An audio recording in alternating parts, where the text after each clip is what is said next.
Неексплодирани гранати од Првата и Втората светска војна вчера беа уништени на армискиот полигон Криволак од страна на пиротехничарите од Дирекцијата за заштита и спасување.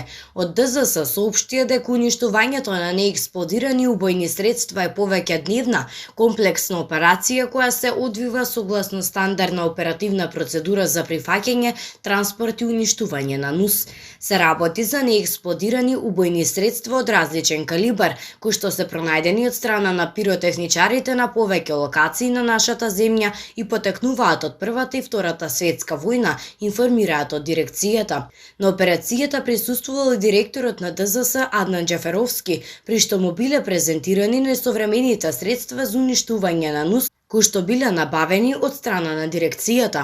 Џаферовски, како што соопшти од ДСЗ, ја искористил приликата да им се обрати над пиротехничарите за решавање на нивниот статус, набавка на нова опрема и подобрување на условите за работа.